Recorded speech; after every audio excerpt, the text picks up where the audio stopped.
নির্বাচন, সংবিধান সংশোধন ও নারী আসন নিয়ে সংস্কার বিষয়ে ফরেন সার্ভিস একাডেমিতে জাতীয় ঐক্যমত্য কমিশনের সাথে বৈঠকে বসে বিভিন্ন রাজনৈতিক দল।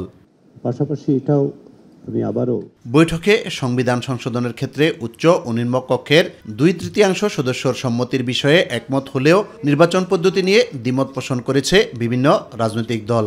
সংবিধান সংশোধন হচ্ছে একটা ন্যাশনাল ইন্টারেস্টের ব্যাপার এবং ন্যাশনাল সেফগার্ডের একটা বিষয়। লোয়ার হাউজে 2/3 মেজরিটি লাগবে, আপার হাউজে সিম্পল মেজরিটি লাগবে এবং কতিপয় গুরুত্বপূর্ণ জাতীয় ইস্যুতে গণভোটেরও প্রয়োজন হলে গণভোটও করা হবে। উচ্চকক্ষে পিআর পদ্ধতিতে নির্বাচনের মধ্য দিয়ে যে দলগুলোর অন্তত 1% ভোট রয়েছে তারাও যদি উচ্চকক্ষে অংশগ্রহণের সুযোগ পায়, সেক্ষেত্রে একটা বহুদলীয় গণতন্ত্রের প্রাতিষ্ঠানিক চর্চার জায়গা আমরা নিশ্চিত করতে পারবো। বিদ্যমান যেটা আছে সেই পদ্ধতিতে নির্বাচন হবে, সেই জন্য ওই বিষয়ে আর কোনো আলোচনা। আমরা যেহেতু আরও শক্তিশালী অবস্থা করতে চাই যাতে ভবিষ্যতে যে কেউ তত্ত্বাবধায়ক সরকারে যেন হাত না দিতে পারে। মোটামুটি সব দলই কিন্তু একমত যে দ্বিকক্ষ বিশিষ্ট সংসদ তারা চায়।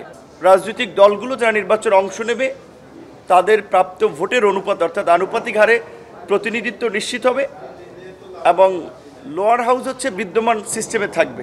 আমরা মনে করি প্রচলিত পদ্ধতিতে পার্লামেন্ট নির্বাচন হোক, পার্লামেন্টে ডিসাইড করবে আগামীতে কোন পদ্ধতিতে আমরা এই ধরনের সরকার গঠন করব। কোনো যুক্তিতে যাতে নাগরিকদেরকে গণতান্ত্রিক সাংবিধানিক অধিকারের ক্ষেত্রে যাতে কোনো পার্থক্য, কোনো প্রভেদ নাগরিক অধিকারে যাতে কোনো ব্যত্যয় ঘটানো না যায়।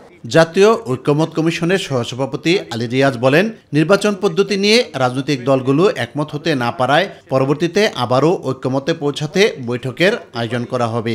বড় আকারের সংখ্যাগরিষ্ঠ দলই আসলে দ্বিকক্ষ বিশিষ্ট পার্লামেন্ট প্রতিষ্ঠার পক্ষে আছেন।